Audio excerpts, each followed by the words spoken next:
Stand by for action.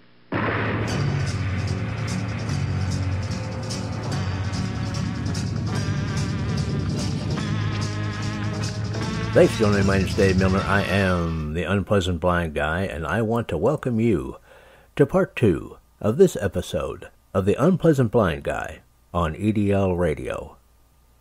Now remember, if you want to contact me with comments, questions, show suggestions, Awesome American suggestions, I'm available at UBG Contact on Twitter, or I can also be found as Dave Milner or Aggedor, that's Aggedor, on Mublet, the Tea Party Community, Spreely, Minds, MeWe, or Gab.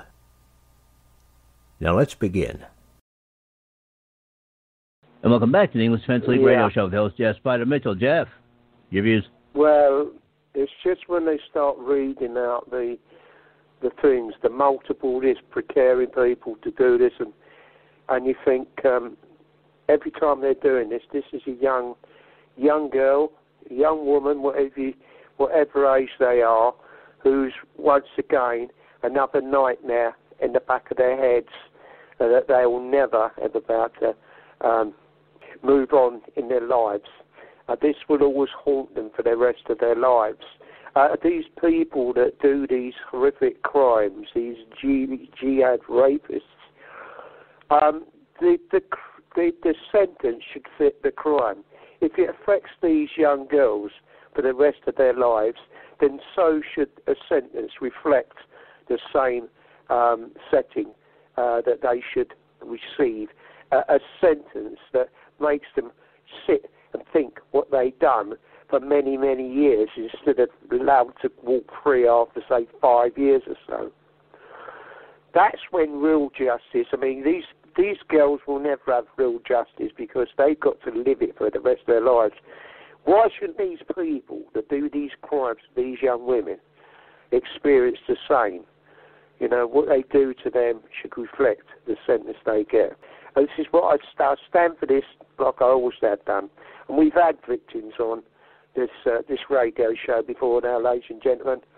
And I would always stand with the victims and speak out on their behalf, because no one knows what these poor lassies are about to go through, except with self-harming themselves, even suicide.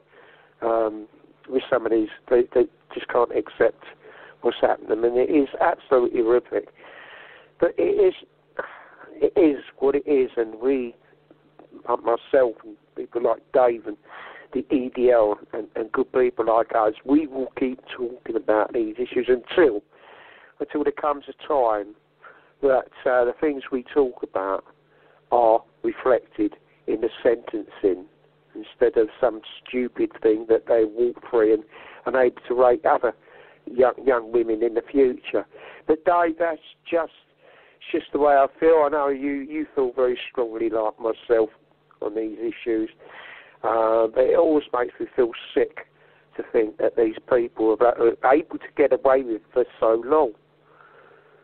You know, that's what it turns out to be, isn't it? They get away for so long until someone puts up a red flag on what's actually going on, and then it all comes to light, and then we read it in the papers. We know people like Tommy has been speaking about it, and people like ourselves been going to places like Oxford and speaking on behalf of the kids there who's been raped and groomed by these horrible people. But Dave, back to you, mate. Right, Jeff. Well, the thing I want to make clear is a couple of things, guys. Do take away from this the fact that Breitbart is pointing out what we've been pointing out for a long time, which is that they're trying to cover up the fact. When I say that, I mean the fake stream media are trying to cover up the fact that it is mostly Mohammedans that are doing this. It's mostly Muslims. All right, that's the biggest takeaway from this. And the other one that I want people to get too, because we do have a lot of American listeners, is this isn't really skin color based. Now, when Breitbart London says that most of their victims are quote unquote white, I like to always say most of their victims are non-Muslim because, as I pointed out, Sikh girls are also involved in this. And remember, Mohammedans do not always have to be dark-skinned, and their victims are not always light-skinned. Okay, skin color needs to be taken out of this issue. It's about Islam. It's not about skin color. Okay, Islam is the prime mover. It's not about race, that's the thing, Dave. That's what we're saying. It's not about race. It's not about people's colour of skin. It's about what's going on, basically. That's what we cover all the time, isn't it, Dave? Okay, yeah, as I was trying to say, okay, Islam is the prime mover for the industrial scale of these kinds of attacks. Now, the deniers are going to come behind us and say, well, there are non-Islamic people who do this too. Not on this scale. And they don't have an entire quote-unquote community that is covering for them. And they don't have entire governments that are giving them, as Jeff said, pretty much joke sentences when they are caught, if the crimes are investigated at all, which often they aren't. And we've exposed that too. Now, Jeff, I want to move on here. Can I just let you know that Bigfoot's he's been here a little while, but we were so involved with that last story that I didn't have a chance to. He's saying hello to you, Dave, and hello to me, and I'll say hello back to him. So I just want to let you know that we've got Bigfoot in the chat, buddy, okay? Yeah, it's fine. And hello, Biggie, to you. Welcome to the chat. All right. Now, to move on here, this is about invaders and enablers. And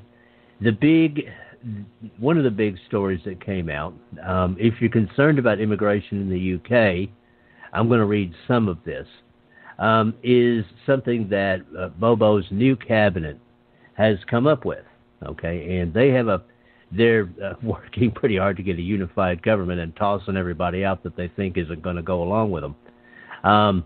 So I'm going to read some of this story that came out in the Daily Mail. All right, and I found it interesting. This, by the way, is by Jack Maidment, deputy political editor for the Mail Online, and it came out on the 14th. Okay, all right. Now the headline is Boris Johnson leads his obedient new cabinet, you better believe obedient, in a recital of their policies as they give the green light to an Australian-style points-based immigration system from January 2021 and guarantee lower immigration. Okay, that's the headline. Now, I'm going to go ahead here and read the bullet points. First one is Prime Minister Boris Johnson met with his new cabinet in number 10 this morning after his savage reshuffle. Okay, Mr. Johnson conducted, forget about the brutal shakeup, no one cares, but the PM's reshuffle was totally overshadowed by forget about Sajid Javid, still whining that he's out of there. And let's take a look. Okay, here we go. This is the things that are relevant to what we want to talk about. New Look cabinet today agreed to the introduction of a points-based immigration system at the start of 2021. Boris Johnson's New Look cabinet today agreed to the Prime Minister's plans to introduce an Australian-style points-based immigration system at the start of 2021. The PM's freshly reshuffled top team met for the first time in Downing Street this morning and rubber-stamped the proposed post-Brexit border control system, which the government has guaranteed will result in immigration going down. However, Number 10 was unable to say exactly when overall immigration numbers will start to fall under the new rules. A spokesman for the Prime Minister said, following discussion, Cabinet agreed the implementation of a points-based immigration system from January 1, 2021. The system will be simpler and fairer and will not discriminate between countries and would return democratic control of immigration to the British people.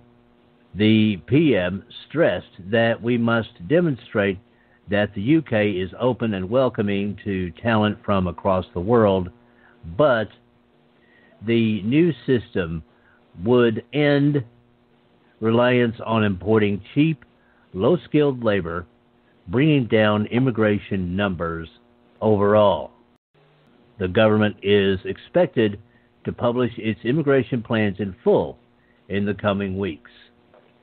All right, and that is the crux of the story.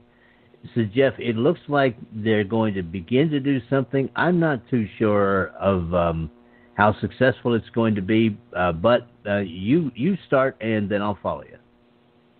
Yeah, well, for a start, the Prime Minister wants to do a based point system like the Australians. Why should it be like the Australians? Why can't we have our unique based system, on a point system? Why does it have to be Australia? Why should it be any other country? We are unique. We're unique. I mean, and we should have it classed as a UK-based point system, not Australian thinking and backing or whatever they want to call it. That's my only point. And for a start, we won't see any progress, whether numbers are dropping or anything, for quite a number of months. I mean, it's going to take till about June of next year before we start seeing if the numbers have dropped by any whatever the statistics were supposed to be. So we're not going to see anything, and it's just we're still going to have people still coming through the gates and the borders until the beginning of January the 1st, 21. So, there's a couple of points there, Dave, I just wanted to say. Well, why should it be based after an Australian thing? Yes, it's an idea, but why shouldn't we have our own unique idea? We normally come up with unique ideas, don't we? I mean, there's only a couple of things about it I'm saying, Dave, but at least it's something, and he's not trying to fob the people off with anything. He's putting something in place, but when they say this is an Australian point system, that's or any other system, it should be unique, and it should be unique to the United Kingdom. Anyway, back to you, Bob. Well, Jeff, I agree with you in principle when it comes to countries deciding what they want to do on their own. I think that the wording may be a little bit misleading. I think they're only using that system there as a model for a UK system, obviously. And my problem with it is that, first of all, the points-based immigration system in Australia isn't working that great either. I mean, what immigration used to be in Australia was we only want talented people, and I can remember this, Jeff, from a film. This shows how old I am. That was played for us in school when I was in high school, and this was played about Australia, and in the film, the documentary, they said the one question that we ask in Australia if you want to immigrate is, what can you do? All right. They were looking at that time in the 1970s. They were looking for people who had skills and talents. Now they're just looking, it appears, for a politically correct quota system of a certain number of people from a certain number of countries and that sort of thing. And that's the other bit of it, Jeff, that bothers me, because Australia is having a lot of issues now with these migrants who are going there and just completely ignoring the law. There have been gang rapes. People can't even go to the Australian beaches and have a good time anymore like they used to without worrying about these roving gangs of migrants coming and robbing and raping and doing that sort of thing. I used to think I'd love to take a vacation in Australia, but I'm not so sure now. And that's really the thing. okay, is it a start? Is it something better than what you have now? Well, I'd say yes, but there definitely need to be some refinements. And yes, countries do need to be discriminated against. There definitely needs to be, now this is Dave Miller, the Unpleasant Blind Guy speaking, not the EDL, but does there need to be a Muslim ban in the UK as far as immigration goes and in the United States? Yes, there does. Yeah. Okay, there are enough Mohammedans causing problems in our countries already. Jeff, so there you go. You got any further comments before we move on? Yeah, no. You summed it up just spot on, and I would agree with everything you said there. All the time we've got anything associated with this cold to death, like many prime ministers have said, and presidents before. All the time we got that horrible green book, we're always going to have trouble. And that it does really sum it up, no matter what people say. We mustn't speak about, but this is the problem. This is going to be a continuous problem until people are brave enough and come out of the shells and speak out. We do it all the time, and look, we get condemned for it, but you know, you can't hide away from the truth. The truth says that is the fact. And if you got prime ministers and presidents actually held the book up and said about it, there's something wrong. You don't have presidents and prime ministers standing up saying all the time, this is relevant, you know, we're going to have trouble. And they're not wrong, Dave. You know, back to Jefferson, the times of Jefferson, he said it. Was he wrong? Was Winston Churchill wrong? They've all been spot on. But people make excuses for this death cult. And it seems like lemmings over the cliff. Let's follow the lemmings. Oh, it's nothing happening, nothing to see here. Just keep jumping over the cliff. You'll be all right. Everybody else is doing it. And that's that mentality. Apathy. What do you want to call it, Dave? Sorry, mate. Nothing to be sorry about, Jeff. While you were doing that, I was in the background going, oh, awesome, friggin' awesome. I love the analogy because it's so easy to go along with the politically correct riff and do that because people aren't going to jump all over you in social media and all this other stuff and call you this and that and this phobe and that phobe. But the fact is, until Islam, until the imams, until the mullahs, until people like that begin to condemn this kind of behavior, and we're talking about the child rapes, we're talking about the usury of people who are not Islamic, until they begin to condemn that behavior and set fatwas against that, all right, then we're going to have a problem with the cult of Islam. That's just the way it is, and that's the truth. Now, Jeff, what we like to do here on the show, you know this, is we like to keep people updated on stories that we've run before, and we've ran a couple of stories involving Tommy Robinson in the recent past, and we want to revisit a few of those. He's made a couple of new videos, and we've translated some of those to audio, and want to go ahead and play those just to keep people updated. But Jeff, do you want to stay on, or do you want to call back in now? Because it's just about time. Yeah, I'll call back in because I don't know whether I've heard this new audio, so Dave. So if you can just talk for a couple of minutes or so, I'll be back ASAP. Okay, bro. Thanks, Dave. All right, now guys, I'm going to put the cart before the horse here a little bit when I do my little promo riff for Jeff to come back before we get into, these updates here of these stories. I have been featured on Ken McClinton's Exceptional Conservative show. Now, Ken McClinton runs the Exceptional Conservative Network, and if you want to check that out, all the great shows, including his flagship show, The Exceptional Conservative Show, which comes on at 9 p.m. Eastern, Monday through Friday, go to the exceptionalconservativenetwork.com.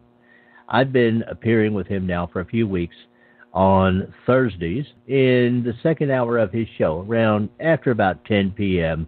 Eastern Time in the United States on his show, and there may be replays of that possibly on my page, the Unpleasant Blind Guy page at Spreaker.com. By the way, that would be at my regular show times, 1 p.m. Eastern, Monday through Friday in the United States, and that's 6 p.m. in the UK, and midnight Eastern in the United States on Saturdays, and 5 a.m. on Saturdays in the UK. And there are also replays of this program. We're going to be running elements of this show a couple of days in a row, and then switch over to the next episodes. So you guys, if you happen to miss one of our live podcasts here, you can catch them there, the Sunday ones anyway, at the Unpleasant Blind Guy page at Spreaker.com. And remember, that runs through SHR Media, and my stuff is also found on the Western Free Radio Network. Jeff, welcome back. Now, thank you, Dave. The first thing, you bet, the first thing we're going to do, guys, is you guys remember the documentary, quote-unquote documentary, that Ross Kemp, a celebrity in the UK, who's made a few documentaries, made about Belmarsh Prison, where he highlighted Tommy Robinson. Now, Tommy Robinson, and we played that on here, okay? Tommy Robinson, though, has made a response to this, and I think this is worth hearing, guys. Jeff, if you're ready, this is going to be about 2.5 minutes long. You ready? Yeah, let's go for it, Dave. All right. Now, guys, Tommy Robinson did this on the 5th of this month, and you guys are listening to the EDL radio show. Here's Tommy Robinson. Ross Kemp, you had access, as you made very clear in your documentary, you had access to Belmarsh Prison for the first time in history. And you focused on the Pope brothers. And you focused on a few people protesting outside because I was unlawfully arrested and imprisoned for a civil offence in a maximum security jail. That was your focus. You acted like the biggest concern the governor of that prison had was to do with a bit of spice or the fact that I was in there. When you showed a little 2-second clip of someone getting boiling water with sugar thrown over them for disrespecting Islam. When you was in my cell and you interviewed me, you cut everything I said, but I made it clear you should be focusing on jihadis in jail, the control of the prison. You didn't even mention it. The biggest problem Belmarsh Prison has. You have access and you steer well clear like a total coward. A waste of an opportunity of a documentary to highlight a serious issue. Someone come out of Belmarsh 2-3 days ago and went on a killing spree, yeah? Attempted killing spree. Terrorists are controlling that jail. You didn't even focus on it. You didn't even talk about it. Typical. Absolutely typical. Why not? You failed. A complete waste of an opportunity of a documentary. You're probably told you weren't allowed to talk about the jihadis in jail. In fact, whilst I was in Belmarsh Prison, I do in every jail speak to the staff. I found out one of the staff, just weeks before I got there, which you know, because I spoke to you about it, Ross, was violently battered, okay? Battered from the side by 2 black lads, yeah, who had converted to Islam. After beating him, they said, that's for the brothers. The brothers being the religious hierarchy of radical extremists in control of the jail. That you didn't talk about. But I know you know about it. I know you know about it because a member of staff who it happened to was with you and me at the time. So I know you know about it. But you didn't report on it. You sit on Piers Morgan's show. You had your perfect opportunity to say the biggest problem this country has, the biggest threat we have, 800 radicalised prisoners come out every year. 800. That's MI5 statistics. 800 are coming out of prison. That's not terrorists. That's potential terrorists. Would-be terrorists. Converted. Radicalised. You had the opportunity to highlight it. You done f*** all, mate. Total waste. Total waste. Some real journalist. And welcome back, guys. Jeff? And once again, Tommy tells it how it is. I've always said that Ross Kemp is a total waste of space, a total wanker. He is. He's a lover. He's one of the lovers. And of course he's not going to speak about it because he's told not to speak about it. He's got enablers. He enables him to say this or that. He says what they want him to say. He's a collaborator with the system. That's it. And Tommy summed it up. You don't say it. He's a collaborator. Ross Kemp is a collaborator. Ladies and gentlemen, get it under your skin. Whatever he says comes across as an old man, he's nothing but a muppet. He's nothing but a muppet. You slap him, you cry. He's one of those types, ladies and gentlemen. Don't take notice of this person. And you can see what he done with Tommy. You can see the way he wanted to defile and make people like ourselves the bad boys when the whole prison is run by Sharia-compliant ones.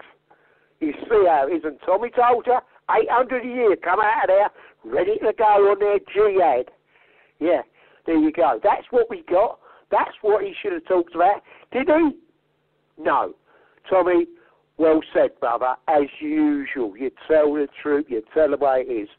Sad that we got people like him, who people look at him and go, oh, we must be telling the truth. No, he's not telling the truth. He's a lovey-dovey like them all are. Back you, Dave. Well, Jeff, yeah, I mean, it's typical of what they want, what they do, the fake stream media, what they want to do. Kemp had an idea of what he wanted to do when he came into that prison, when he walked into that prison, when he interviewed Tommy Robinson. He wanted to make him look bad. He wanted to make it look as if his very presence was a detriment to that prison and a distraction, and that somehow his evil, this is according to Kemp, was at the center of all kinds of problems that he caused everyone, and not saying it out openly, but because of his views.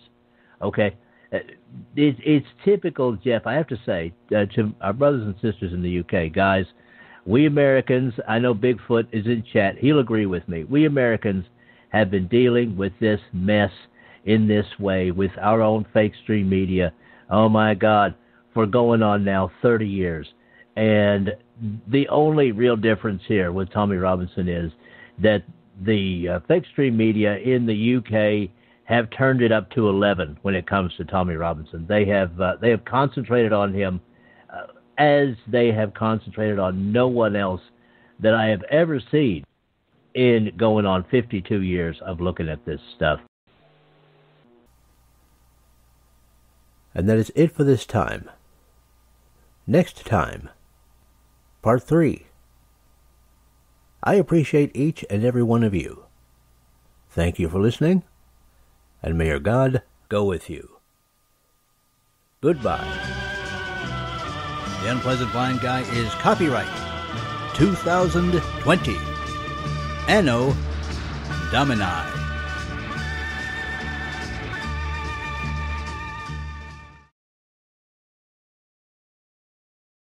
Now for Dave's Canes. Extras that help you navigate the new media world. Conservative media done right. You're listening to the SHR Media Network. From a public locker inside a dilapidated Long Island rail station comes a show designed to piss off liberals using truth, facts, and ridicule. The Lid Radio Show, featuring the conservative voice from the People's Republic of New York, the Lid himself, Jeff Dunitz. Tune in every Wednesday at 2 p.m. Eastern, 11 a.m. Pacific on the SHR Media Network. Go to shrmedia.com. At Lid Radio, we fight for the truth, justice, and a good kosher T-bone. If you don't listen, Hillary Clinton might sneak into your bedroom in her housecoat late at night and blame you for her election loss. It's the Lid Radio Show with Jeff Dunitz. This is Shannon Wright of The Right Way with Shannon and Mike in the AM. Mike's not here, so I gotta talk fast. You gotta join us. Fall season. Getting ready to start up with a whole bunch of new stuff.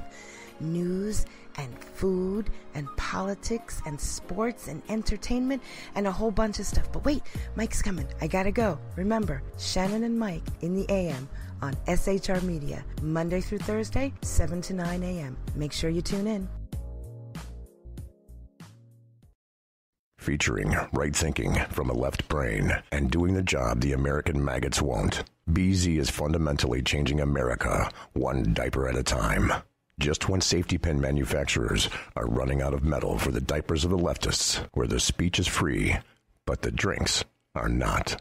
The Bloviating Zeppelin's Berserk Bobcat Saloon can be heard every Tuesday and Thursday night, commencing at 11 p.m. Eastern and 8 p.m. Pacific, where pushback is a requisite art form in and of itself. Let your ossicles be truly liberated when you listen to the Bloviating Zeppelin's Berserk Bobcat Saloon, only on SHR Media Network. No ferrets were harmed in the making of this ad. Join me, Jack Alexander, for the Jack Alexander Experiment podcast, as I take a unique outsider's look at the issues affecting the USA. I fearlessly take on the issues that everyone else is too scared to touch.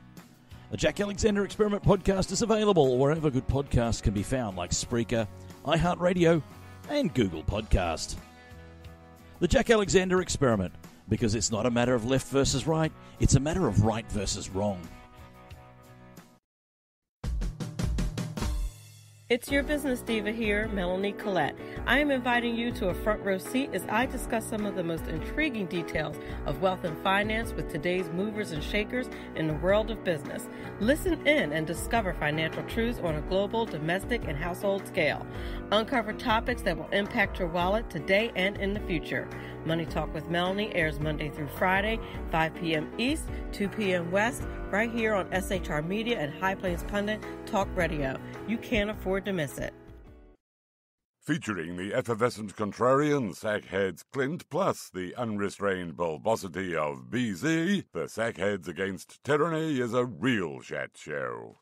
Doubling your late-night conservative talk show pleasure with double the hosts, you can listen every Wednesday night at 8 p.m. Pacific, 11 p.m. Eastern. Please note, some contents may have settled during shipping. Member FDIC, batteries not included, warranty void in Montenegro. Conservative media done right. You're listening to the SHR Media Network.